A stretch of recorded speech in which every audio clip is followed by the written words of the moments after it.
Shalom Bapak Ibu Jemaat yang terkasih dalam Tuhan Yesus Kristus. Kita sungguh bersyukur kepada Tuhan hari ini kita boleh datang kembali untuk beribadah, memuji dan menyembah Tuhan.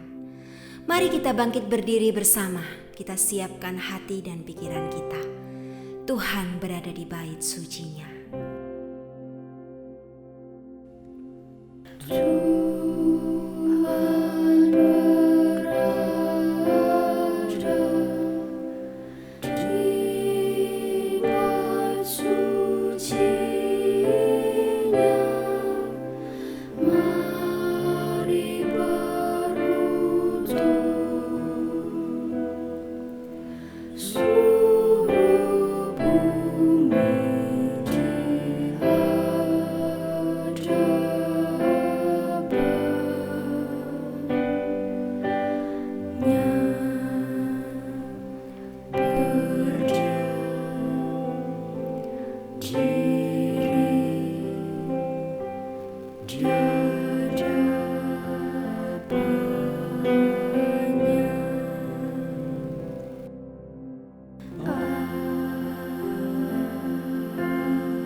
Pertolongan kita dalam ibadah pagi hari ini adalah dalam nama Tuhan yang menjadikan langit dan bumi, kasih karunia dan damai sejahtera dari Allah Bapa kita dan dari Tuhan Yesus Kristus menyertai kita sekalian. Amin. Masih dengan tetap bangkit berdiri, kita akan bersama-sama membaca bacaan Alkitab kita yang diambil dari Lukas 16 ayat 10 dan 11 dan 13. Lukas 16 ayat 10 sampai 11 dan 13. Barang siapa setia dalam perkara-perkara kecil, ia setia juga dalam perkara-perkara besar. Dan barang siapa tidak benar dalam perkara-perkara kecil, ia tidak benar juga dalam perkara-perkara besar. Jadi jikalau kamu tidak setia dalam mamon yang tidak jujur, siapakah yang akan mempercayakan kepadamu harta yang sesungguhnya? Seorang hamba tidak dapat mengabdi kepada dua tuan. Karena jika demikian ia akan membenci yang seorang dan mengasihi yang lain. Atau ia akan setia kepada yang seorang dan tidak mengindahkan yang lain. Kamu tidak dapat mengabdi kepada Allah dan kepada mamon. Jemaat dipersilakan duduk kembali. Biarlah setiap hati kita boleh mengangkat pujian, menaikkan syukur, hormat dan sembah kita hanya kepada Tuhan Yesus, satu-satunya Allah kita yang hidup. Pujilah aku Tuhan, cobalah aku Tuhan, selidiki batinku dan hatiku,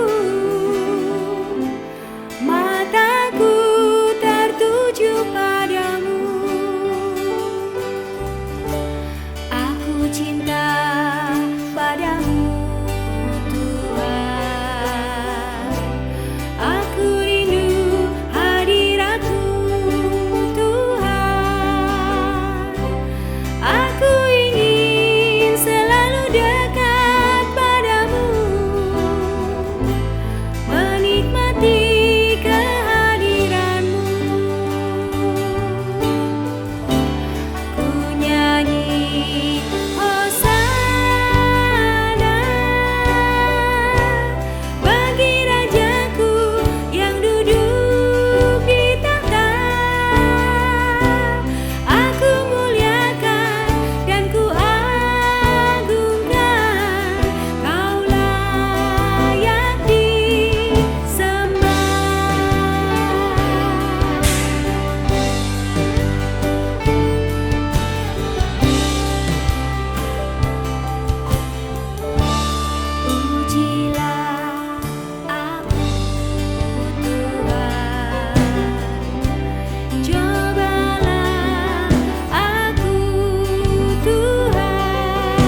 Yesus, satu-satunya Allah yang layak disembah dan ditinggikan di dalam hidup kami. Hosana bagi Rajaku yang duduk di tahta. Aku muliakan dan ku agungkan. Kau layak disembah. Kau layak disembah. Kau layak disembah.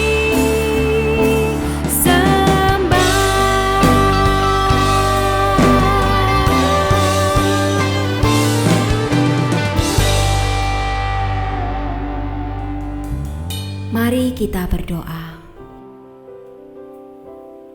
Tuhan, kami bersyukur kalau pada hari ini kami boleh datang bersama-sama untuk beribadah, untuk menyembah dan memuliakan Engkau. Kami rindu menaikkan segala pujian, hormat, syukur kami ya Tuhan, untuk penyertaan, untuk kasih setiamu dalam hidup kami. Berkatilah ibadah kami hari ini. Berkati setiap puji-pujian kami. Berkati setiap firman Tuhan yang akan kami dengar ya Tuhan. Kiranya menuntun dan memimpin langkah kami. Tuhan Yesus selalu ada bersama dengan kami.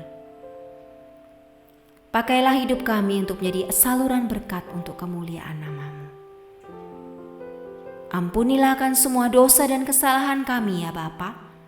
Di dalam nama Tuhan Yesus Kristus, kami berdoa dan kami mengucap syukur. Amin. Kita sungguh bersyukur Allah kita Allah yang besar. Dia sumber keselamatan dalam hidup kita.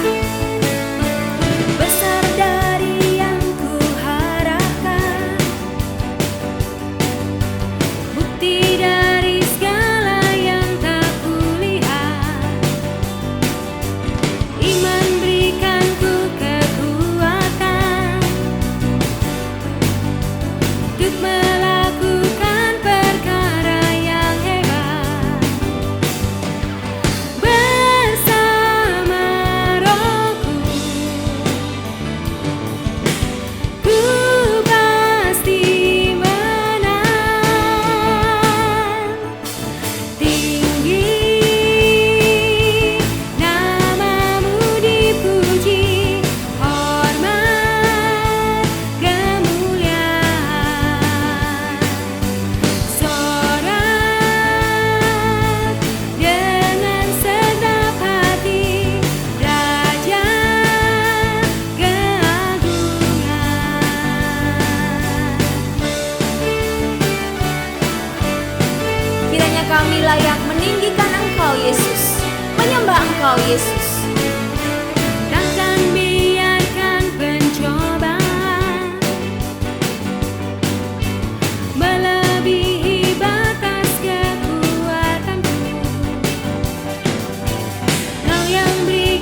Engkau Yesus, Allah yang layak kami tinggikan, layak kami sembah dan kami muliakan. Terimalah segala pujian, hormat dan syukur kami.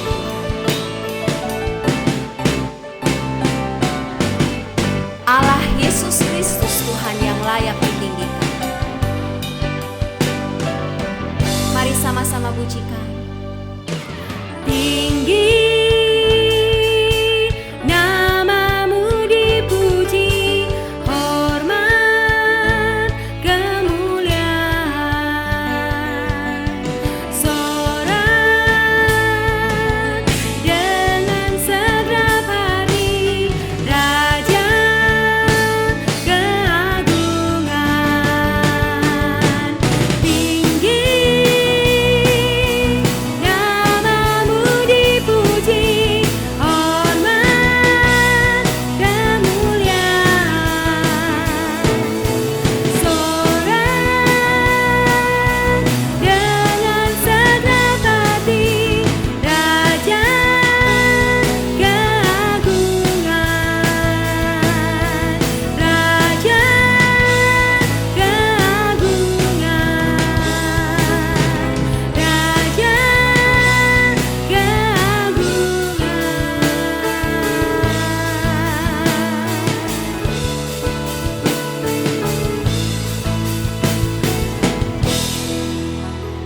Kiranya hanya Tuhan Yesus Kristus, Allah yang layak ditinggikan dan dimuliakan. Kita bersyukur hari ini kita punya kesempatan untuk mendengarkan firman Tuhan yang akan disampaikan oleh hamba-Nya. Mari siapkan hati dan pikiran kita untuk datang menyembah, mendengarkan kebenaran firman Tuhan.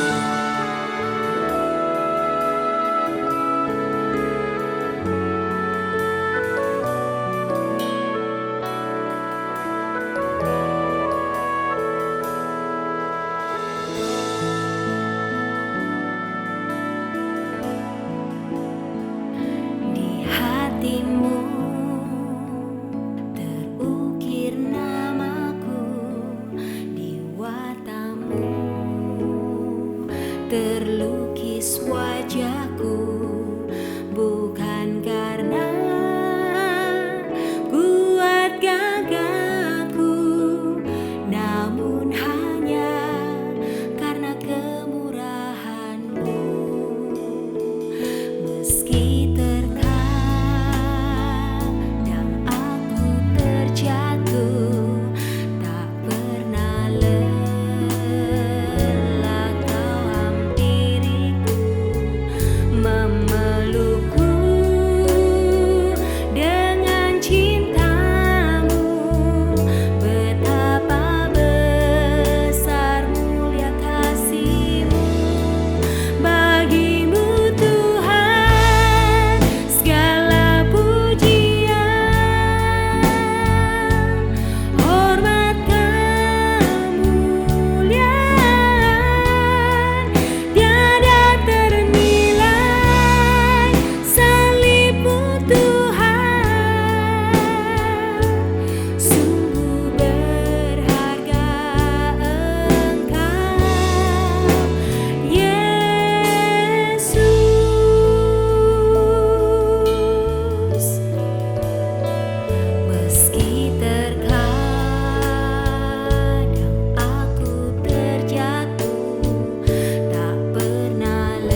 Jemaat yang dikasihi Tuhan Yesus Kristus, sebelum kita bersama membaca dan merenungkan firman Allah, mari kita terlebih dahulu berdoa memohon pertolongan Roh Kudus.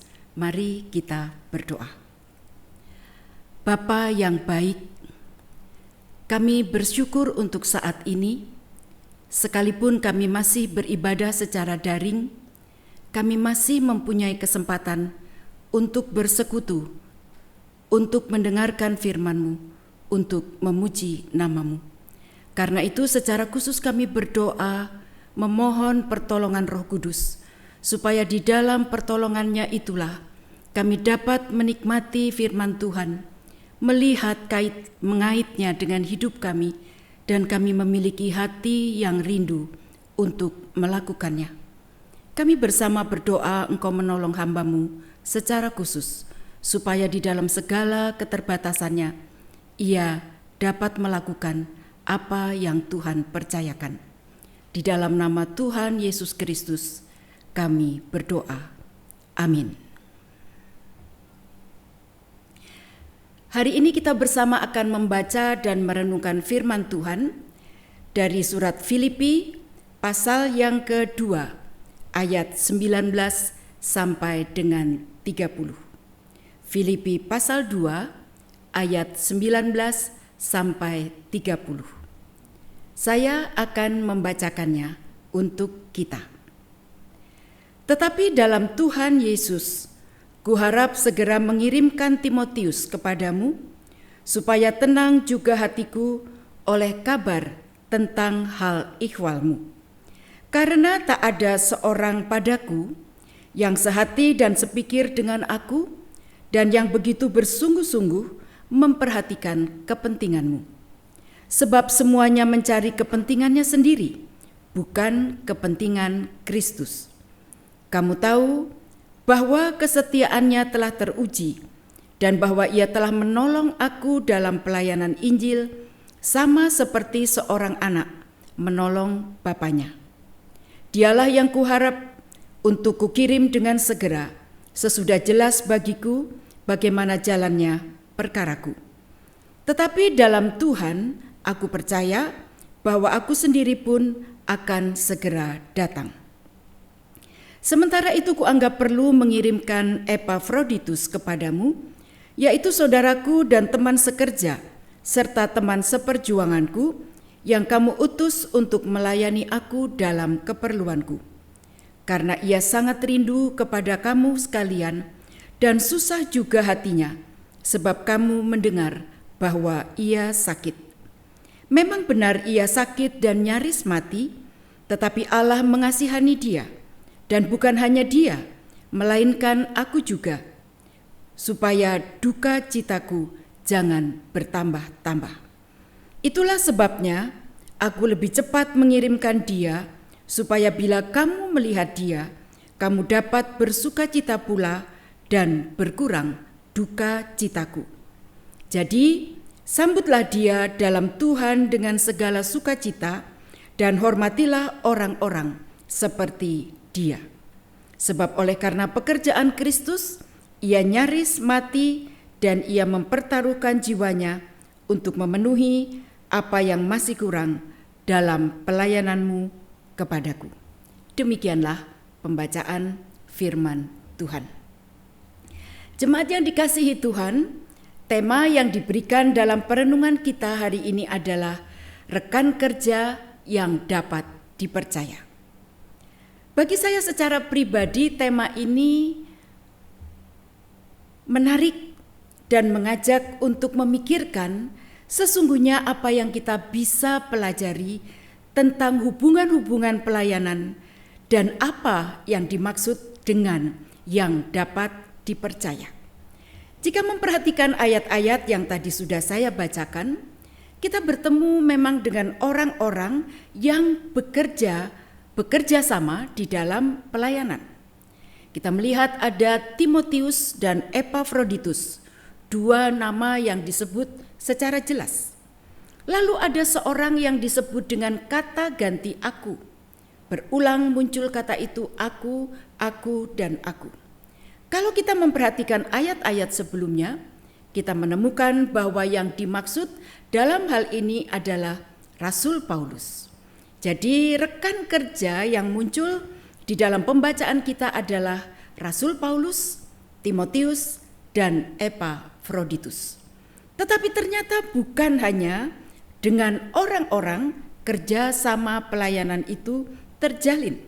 Kita memperhatikan di dalam pembacaan tadi ada pihak keempat yang juga disebut, yaitu jemaat Filipi. Bagi saya secara pribadi ini sangat menarik. Mengapa? Karena ternyata 4 pihak ini, Paulus, Timotius, Epafroditus, dan jemaat Filipi, meskipun keempatnya tidak terlibat dalam kerjasama secara langsung, ada pihak-pihak tertentu yang bekerja sama dan yang tidak berada dalam kait-mengait, tetapi keempatnya di dalam hubungan pelayanan sebagai rekan sekerja itu masing-masing mempunyai kontribusinya. Jadi ini menarik. Ketika berbicara tentang rekan kerja, salah satu hal yang menjadi perhatian kita adalah bahwa di antara orang-orang itu ada kontribusi tanpa menghitung siapa yang berkontribusi lebih besar, tetapi masing-masing berkontribusi di dalam kapasitasnya. Itu bagian pertama yang saya ingin kita perhatikan terkait dengan tema kita.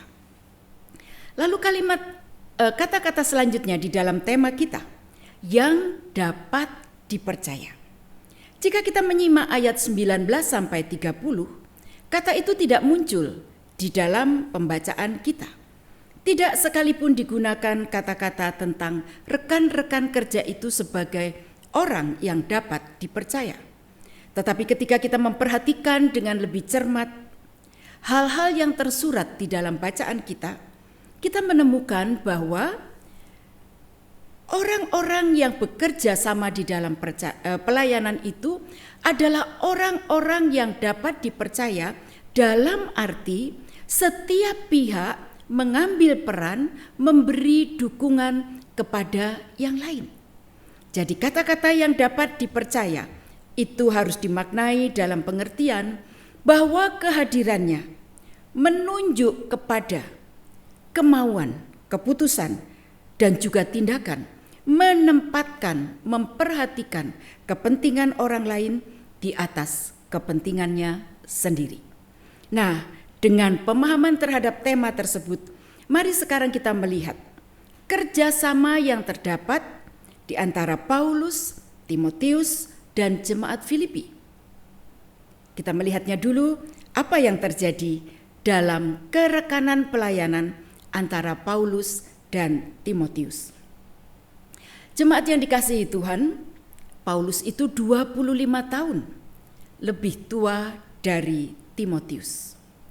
Secara usia akan muncul pemikiran yang satu adalah senior dan yang satu adalah junior. Dalam kehidupan secara umum yang kita jumpai, senioritas acap kali membuat seorang berkata, dia lebih berkompeten, dia lebih berwenang, dia lebih punya hak-hak untuk mengatur daripada seorang junior. Tetapi apakah Paulus seperti itu? Mungkin satu catatan lagi tentang Paulus yang bisa menjadi faktor bahwa dia menempatkan diri sebagai senior dengan senioritas yang sewenang-wenang. Dia bisa seperti itu karena Timotius itu adalah anak binaannya, menti yang dimentor oleh Paulus. Alkitab menceritakan bagaimana Timotius, seorang muda yang penakut, pengecut, dan tidak percaya diri, ketika dia memahami Tuhan memanggilnya, Paulus betul-betul membimbing dia dari waktu ke waktu, dari bagian demi bagian dari kehidupannya, sehingga dia menjadi seorang pemuda yang siap melayani. Dan ketika kita membaca Filipi 2 ayat 19 sampai dengan ayat yang ke-24, bagian yang membicarakan pelayanan bersama antara Paulus dan Timotius, kita bertemu bagaimana cara Paulus untuk memberi dukungan kepada Timotius. Dan yang dilakukannya adalah dia memberi pujian. Dia memberikan apa yang berkembang dan memberitahukan apa yang berkembang dan menjadi baik di dalam hidup Timotius. Jadi tidak ada senioritas dalam arti yang negatif, tetapi dia menjadi senior yang benar-benar memberikan hidupnya untuk memberi dukungan kepada si junior. Apa yang dilakukan Paulus untuk menginformasikan perkembangan Timotius kepada jemaat Filipi? Dia memberitahukan bahwa ketika kami melayani bersama, Timotius dan saya melayani bersama. Paulus berkata pada ayat yang ke-20, kami melakukannya dengan sehati dan sepikir. Jemaat yang dikasihi Tuhan, seorang senior kemudian melayani bersama junior dan dikatakan mereka melayani sehati sepikir. Apa yang muncul di sana? Ada pihak yang harus dengan sengaja mengambil peran dalam kerendahan hatian untuk tidak mendikte, untuk tidak melakukan dengan sewenang-wenang, tetapi benar-benar memberikan tuntunan. Dan yang menjadi pertanyaan, apa yang membuat Paulus bisa bersikap seperti itu? Jika kita membaca ayat-ayat sebelumnya dari bacaan Alkitab kita, Paulus berkata, Yesus yang setara dengan Allah tidak menganggap kesetaraannya sebagai milik yang harus dipertahankan. Dikatakan ia menjadi manusia, merendahkan diri bahkan sampai mati di atas kayu salib. Bagi Paulus terdapat sebuah kesadaran yang sangat besar bahwa melayani itu bukan soal saya lebih berpengalaman, melayani itu bukan soal saya lebih senior, tetapi melayani itu tentang bagaimana saya mengambil peran sebagaimana Allah memberi kepercayaan. Dan teladannya adalah Yesus. Itu sebabnya sekali lagi, dia dengan tidak berat hati mengatakan, Timotius dan dia melayani dalam kesehatian dan kesepikiran. Tetapi juga bukan hanya itu. Dia memberitahukan siapa Timotius itu dalam komitmen dan dedikasi pelayanannya. Dikatakan Timotius itu tidak mencari kepentingan sendiri, tetapi kepentingan Kristus. Pada waktu itu memang di tengah-tengah jemaat Filipi, ada orang-orang yang begitu ingin diperhitungkan sebagai yang berjasa, sebagai yang lebih hebat. Minggu lalu kita mendengar bagaimana Euodia dan Sintike dinasehati untuk tidak berbantah-bantah. Di dalam pembacaan kita ayat-ayat sebelumnya, pada ayat 14 dikatakan lakukanlah segala sesuatu dengan tidak bersungut-sungut dan berbantah-bantahan. Paulus memberitahukan Timotius adalah seorang dengan sebuah kualitas karakter yang indah. Karakter yang indah itu adalah dia menempatkan segala sesuatu di dalam pelayanannya bukan untuk kepentingannya sendiri, tetapi untuk kepentingan Kristus Yesus. Paulus seolah-olah mau berkata, Timotius adalah seorang anak muda dengan spiritualitas yang sangat mapan, sangat terjaga, bukan karena dia hebat, tetapi karena dia tahu dia tidak lebih dari seorang hamba. Jadi Paulus punya hati hamba dan Timotius mempunyai hati hamba. Paulus masih memberitahukan hal-hal yang sifatnya memuji, mendorong, menguatkan Timotius dengan berkata bahwa dia memiliki kesetiaan yang teruji. Dan Paulus mencontohkan itu karena ia sendiri mengalami bagaimana Timotius sungguh-sungguh mensupport pelayanannya.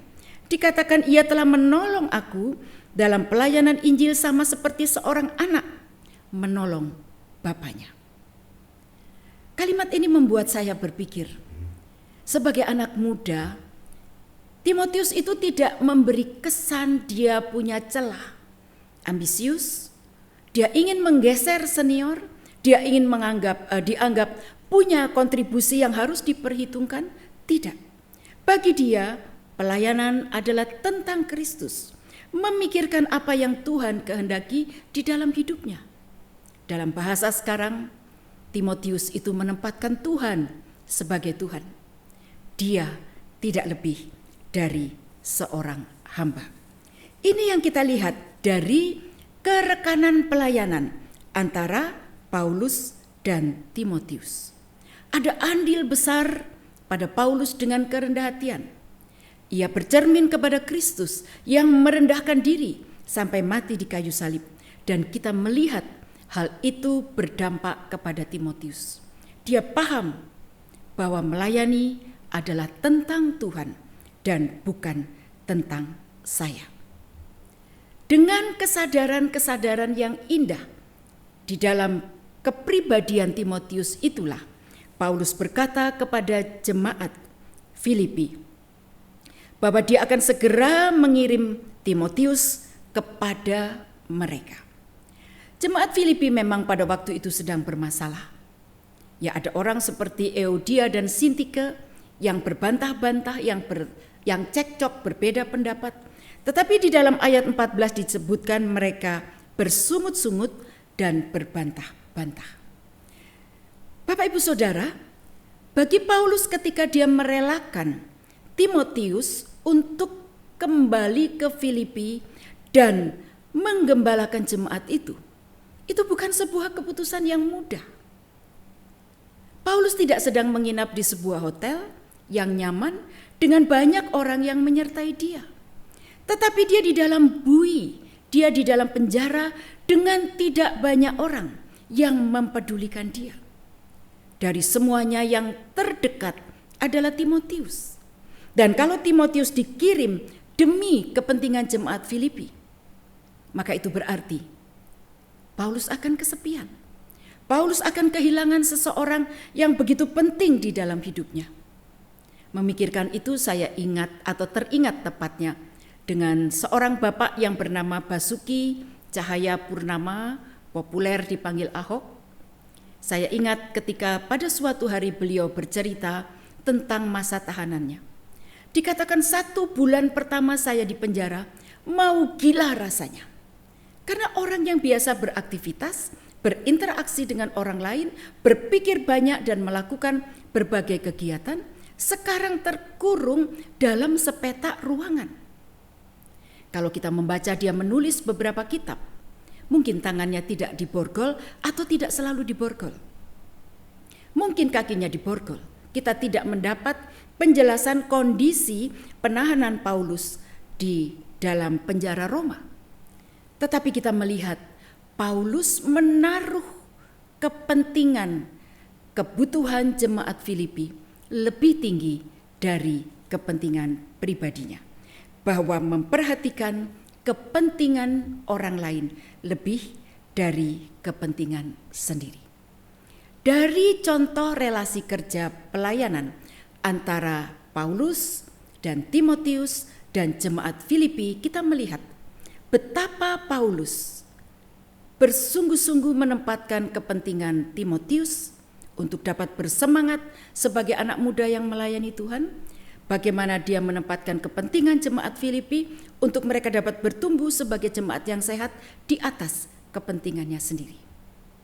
Untuk Timotius bukan berarti dia tidak punya pergumulan. Mungkin dia mengasihi Paulus seperti ayahnya sendiri. Mungkin dia sudah terbiasa berelasi dengan Paulus. Dan sekarang dia harus kembali dalam pengutusan kepada jemaat yang secara kondisi berada dalam relasi yang tidak hangat. Ada ketegangan-ketegangan yang tidak mudah bagi seorang anak muda untuk mengatasinya. Tetapi kita melihat Timotius pun menempatkan kepentingan jemaat Filipi mengatasi kepentingannya sendiri. Jadi kita melihat sebuah kerekanan bahwa Paulus dan Timotius dan jemaat Filipi berada dalam satu kepentingan yang indah. Yang satu menempatkan kepentingan yang lain lebih tinggi daripada kepentingan dirinya sendiri. Kita melihat kemudian pihak kedua yang bekerja sama. Ada Paulus dan Epafroditus dan juga ada jemaat Filipi. Dalam bagian ini kita bertemu dengan bagaimana jemaat Filipi menempatkan kepentingan Paulus di atas kepentingan mereka. Di tengah berbagai kesulitan hidup berjemaat, kita melihat bahwa orang-orang di Filipi berusaha menggalang sesuatu yang bisa menjadi support untuk kehidupan Paulus ketika ia harus menjalani masa pemenjaraan. Ada kontribusi dari jemaat Filipi untuk menempatkan pihak lain sebagai yang lebih perlu mendapatkan perhatian. Kita lihat sekarang tentang Epafroditus. Dia diperkirakan lebih tua dari Timotius, tetapi tidak tua seperti Paulus. Jadi usianya mungkin di tengah-tengah seperti itu. Dan kita melihat kalau dalam catatan para penafsir, mungkin dia seperti seorang dari majelis jemaat di jemaat Filipi, seorang penatua. Melayani di gereja yang sudah kenal orang, iramanya jelas, itu lebih enak daripada harus melakukan sesuatu di tempat yang jauh. Bapak Ibu Saudara, Epafroditus diutus untuk membawa sesuatu dari jemaat Filipi untuk Paulus di penjara. Jangan bayangkan dia naik pesawat terbang. Juga jangan bayangkan dia naik mobil atau naik sepeda motor lah. Dia harus pergi melakukan dengan perjalanan yang masih tradisional pada konteks waktu itu. Mungkin ada onta. Mungkin ada perjalanan dan berhenti di satu penginapan. Tetapi catatan memberitahukan untuk berjalan dari Filipi sampai di Roma, Epafroditus itu membutuhkan waktu 6 minggu. Dan kemudian Alkitab mencatat, dia menjadi sakit. Kita tidak tahu apakah dia sakit karena kelelahan. Kita tidak tahu apakah dia sakit karena terpapar bakteri atau virus. Tetapi Paulus memberitahukan bahwa dia hampir atau nyaris mati. Dan ini memberitahu kita bagaimana Epafroditus adalah seorang rekan kerja yang dapat dipercayakan. Dia menempatkan kepentingan orang lain lebih tinggi dari kepentingannya sendiri. Rela diutus untuk mengunjungi Paulus di dalam penjara di kota Roma. Saya tidak tahu apa yang dirasakan oleh Epafroditus ketika ia kemudian mengalami sakit yang nyaris merebut nyawanya itu. Tetapi Paulus berkata oleh belas kasihan Allah, dia tidak mati. Dia masih bertahan hidup, atau dalam bahasa mudanya, dia menjadi sembuh. Bapak Ibu Saudara, saya ingin bertanya, kalau kita baru sakit, kemudian sembuh, dan tahu perjalanan yang 6 minggu itu sangat melelahkan, menyita banyak energi, dan mengandung berbagai resiko, apa yang kita ingin lakukan? Apalagi ini bertemu dengan seorang senior yang secara rohani menjadi bapak spiritual. Bisa saja Epafroditus berkata, saya akan sekian waktu di penjara di Roma, mengunjungi Paulus di penjara, mendengarkan dia membicarakan apa yang Tuhan kehendaki, sambil saya mengistirahatkan fisik saya. Tetapi kita melihat sekarang ada kepentingan yang lebih besar. Jemaat Filipi menjadi galau, menjadi resah, menjadi sedih karena mereka mendengar Epafroditus menjadi sakit. Dan kita lihat seorang Paulus yang luar biasa kuat. Dia berkata, aku akan mengirim sesegera mungkin Epafroditus kembali kepadamu supaya perasaan berduka, perasaan sedih itu segera dapat diatasi. Jadi ayat-ayat yang kita baca ini sungguh-sungguh ayat-ayat yang luar biasa. Berbicara tentang orang-orang yang melayani tidak berpusat kepada diri sendiri. Tidak di dalam egoisme, tidak di dalam keangkuhan, tetapi dalam kerendah hatian Kristus. Dalam kepentingan Kristus dan berkata, apa yang saya bisa lakukan, saya akan melakukannya. Bapak Ibu Saudara, saya setiap kali merenungkan hal seperti ini, saya selalu teringat kepada seorang gadis yang saya jumpai pada tahun 1996 dalam sebuah pelayanan. Gadis ini tinggal di Surabaya Barat. Rumahnya itu barat sebelah kiri, kalau saya memakai istilah yang paling sederhana. Sementara tempat bekerjanya itu di barat yang paling kanan, jauh sekali.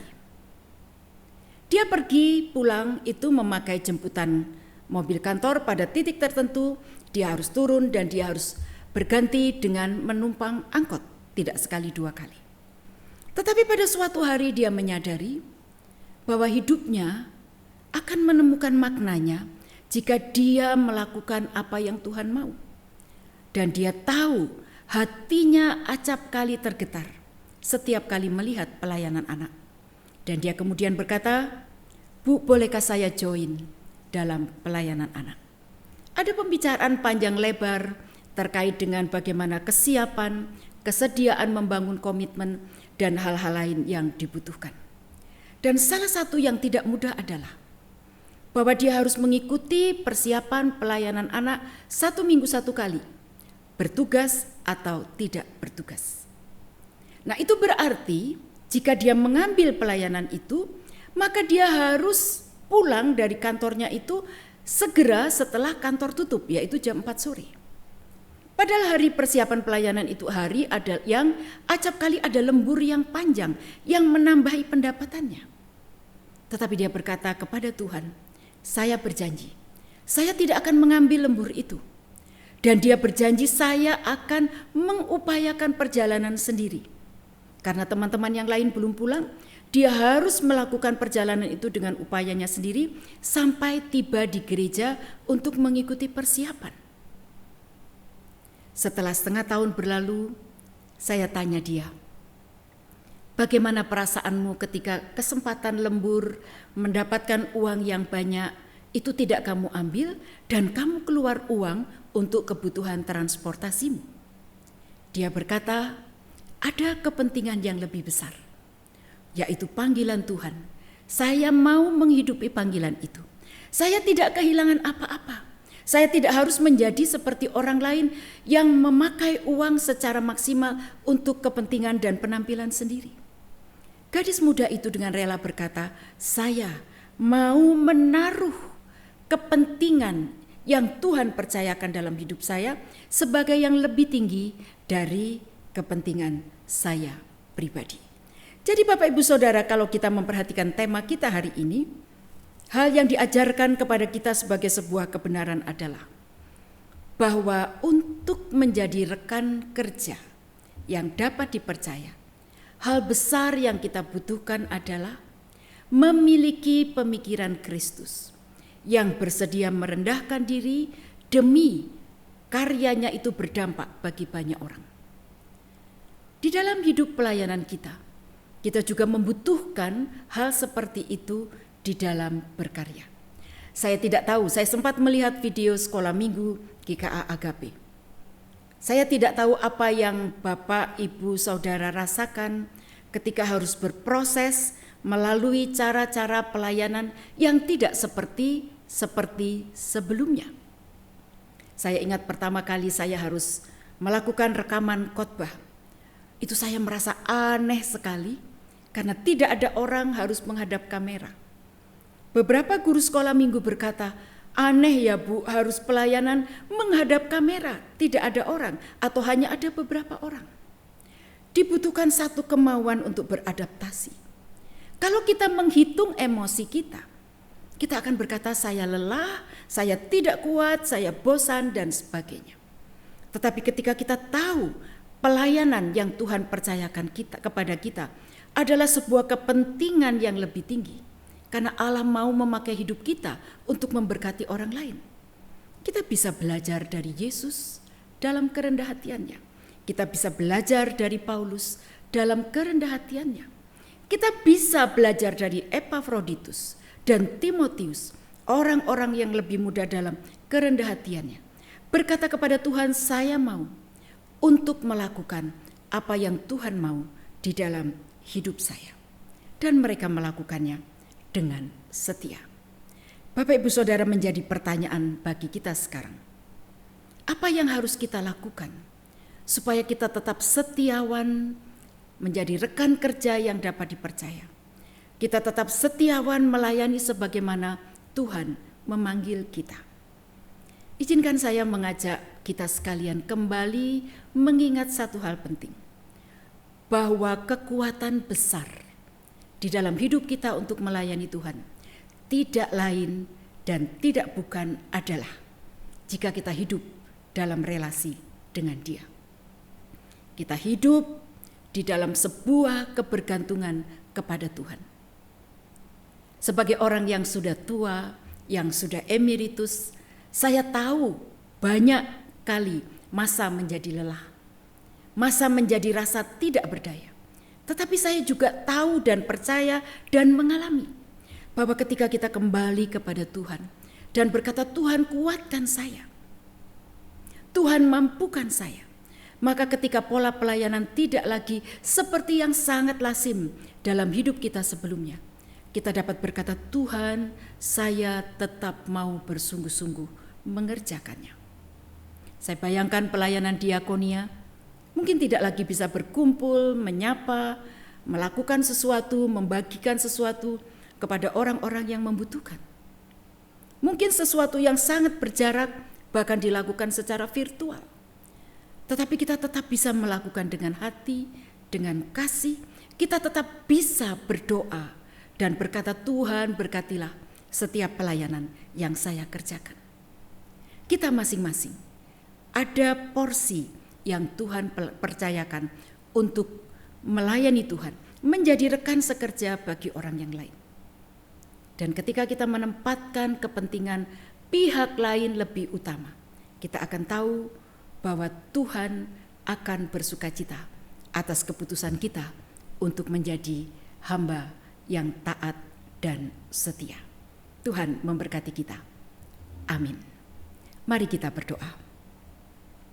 Tuhan, kami datang kepadamu dan kami mau berkata, di dalam segala kelemahan dan keterbatasan kami mau belajar kepada hamba-hamba Tuhan yang Tuhan sudah nyatakan di dalam bacaan Alkitab yang perenungannya sudah kami dengarkan.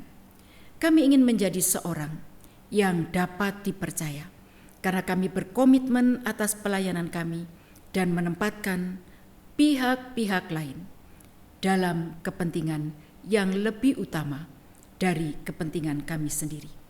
Kami belajar untuk tidak menjadi egois, kami belajar untuk tidak menjadi arogan, kami belajar untuk tidak mementingkan diri sendiri. Dan kami percaya Engkau cukup bagi kami, Engkau berkuasa menolong kami yang mau ditolong Tuhan. Di dalam nama Tuhan Yesus Kristus kami berdoa. Amin. Kami bersyukur ya Tuhan.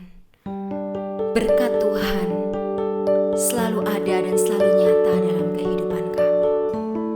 Kasih dan kemurahan-Mu ada buat setiap kami. Terima kasih ya Tuhan.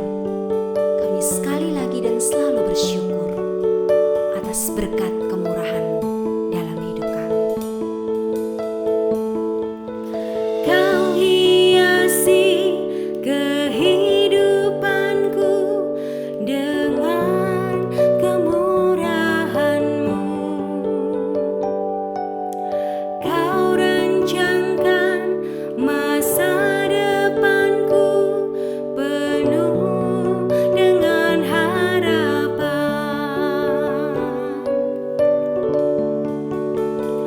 Aku ada saat ini, semuanya karena kasih-Mu. Aku hidup hari ini, semua berkat kemurahan-Mu. Terima kasih Yesus, Engkau sangat baik, teramat baik bagiku.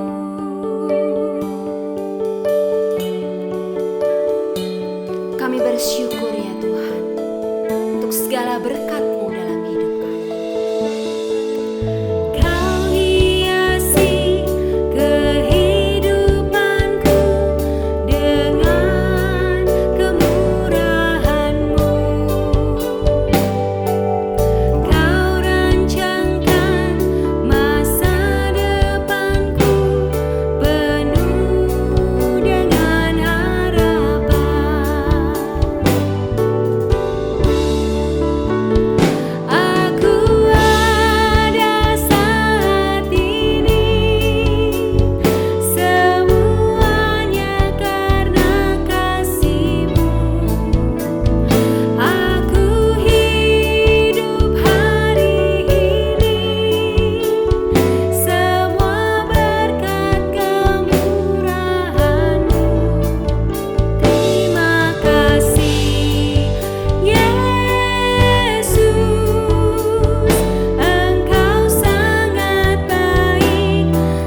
kita bangkit berdiri.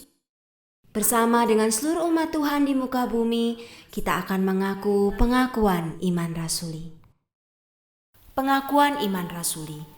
Aku percaya kepada Allah, Bapa yang Maha Kuasa, Khalik langit dan bumi, dan kepada Yesus Kristus anaknya yang tunggal Tuhan kita, yang dikandung dari Roh Kudus, lahir dari anak darah Maria, yang menderita sengsara di bawah pemerintahan Pontius Pilatus, disalibkan, mati dan dikuburkan, turun dalam kerajaan maut. Pada hari yang ketiga bangkit pula dari antara orang mati, naik ke surga, duduk di sebelah kanan Allah, Bapa yang Maha Kuasa. Dan dari sana ia akan datang untuk menghakimi orang yang hidup dan yang mati. Aku percaya kepada Roh Kudus, gereja yang kudus dan am, persekutuan orang kudus, pengampunan dosa, kebangkitan tubuh, dan hidup yang kekal. Amin. Mari kita bersahati dalam doa. Bapa di dalam surga, terima kasih. Segala puja-puji syukur kami naikkan kepada Tuhan. Karena sampai hari ini Engkau senantiasa memimpin kehidupan, ibadah, pelayanan, pekerjaan, usaha, keluarga kami. Terima kasih di tengah-tengah situasi-situasi yang sulit pun kami tetap boleh melihat pengharapan dan pertolongan daripada Tuhan tepat pada waktunya dalam hidup kami. Kami Tuhan mau menyerahkan jemaat-jemaat kami juga yang sedang sakit, mereka yang terbaring dalam kelemahan tubuh. Kami ingat untuk Bapak Cipto Sultana, kami berdoa untuk pemulihan Bapak Sinli, untuk Ibu Jia Cuing, Ibu Tan Jaicu, Ibu Tan Siok Ming. Kami berdoa Bapa, biarlah Engkau yang senantiasa menguatkan, menolong dan memberikan yang terbaik buat mereka. Dalam masa-masa pemulihan ini juga Tuhan terus berbicara secara pribadi kepada mereka, menyatakan kehendak dan keinginan hati Tuhan buat mereka. Kami juga bersyukur untuk jemaat Tuhan yang Tuhan tambahkan kembali usia 1 tahun. Kami berdoa untuk Ibu Feni Florencia dalam pertambahan usianya. Tuhan memberkati kehidupannya, Tuhan memberkati kerohaniannya, Tuhan juga memberkati pelayanan sebagai seorang majelis di gereja ini. Tuhan juga memberkati keluarganya, Tuhan memberkati anak cucunya. Terima kasih Bapa, biarlah dengan bertambahnya usia ini juga mendorong Ibu Feni untuk semakin bertumbuh dalam iman rohani kepada Tuhan. Kami juga berdoa Bapa bagi rencana kami dalam pemilihan majelis yang akan diadakan tanggal 3 Oktober nanti. Biarlah Tuhan menolong baik pelaksanaan secara online ini supaya bisa berjalan dengan baik dan lancar. Jemaat yang berhak mereka semua boleh berpartisipasi di dalamnya, ikut serta untuk mendukung pemilihan majelis ini berjalan dengan lancar. Kami juga berdoa Tuhan menyerahkan untuk persekutuan doa misi yang akan kami adakan pada hari Rabu yang akan datang, juga untuk rencana baptisan dan CD yang akan diadakan pada hari Minggu 26 September ini. Biarlah Tuhan menolong supaya pelaksanaannya bisa berjalan dengan baik dan lancar. Setiap peserta baptisan dan CD mereka boleh sungguh-sungguh di hadapan Tuhan mempersiapkan hati dan hidup mereka, sehingga ketika mereka menerima sakramen baptisan ataupun CD, hati mereka, iman mereka semakin diteguhkan untuk mengikut Tuhan setia sampai pada akhirnya. Tidak lupa kami juga terus berdoa bagi situasi bangsa negara kami. Kami serahkan ke dalam tangan pengasihan-Mu. Engkaulah pemilik negara kami ini Tuhan. Oleh karena itu biarlah Engkau berbelas kasihan kepada pemimpin-pemimpin kami yang hatinya takut akan Tuhan, supaya mereka terus boleh memimpin bangsa ini menuju ke arah yang lebih baik. Segala perkembangan yang lebih positif sekarang ini, biarlah Tuhan memberkati supaya bisa berlangsung terus. Dan kami berdoa bagi usaha-usaha membangkitkan kembali ekonomi masyarakat yang terpuruk akibat pandemi.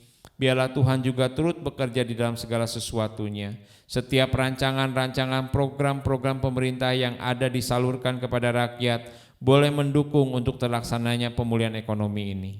Terima kasih Bapa, kami juga berdoa menyerahkan untuk persembahan yang akan kami berikan. Biarlah Tuhan memberkati setiap tangan yang memberi. Dengan hati yang sukarela dan sukacita, biarlah kami belajar terus memberikan yang terbaik bagi Tuhan dan kemuliaan Tuhan. Terima kasih Bapa, dalam nama Tuhan Yesus Kristus kami berdoa dan bersyukur. Amin. Doksologi dan doa berkat akan disampaikan oleh hambanya.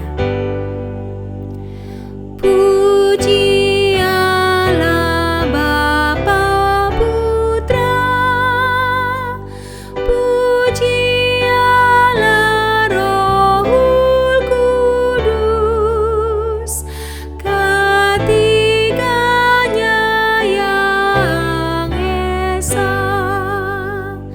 Pohon selamat, sumber berkat. Amin.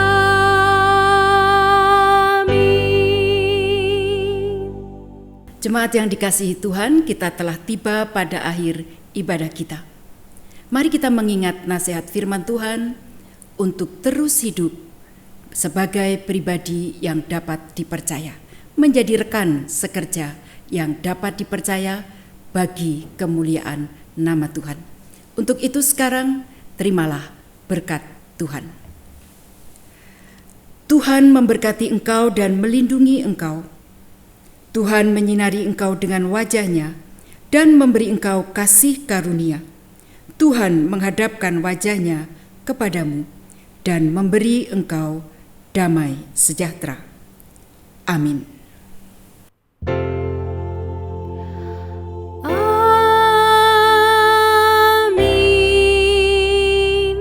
Amin.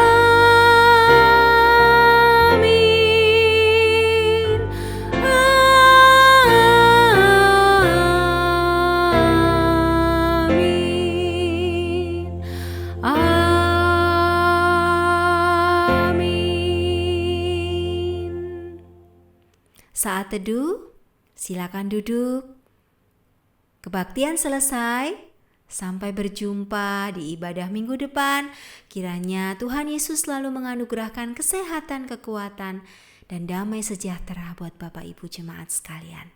Tuhan Yesus memberkati.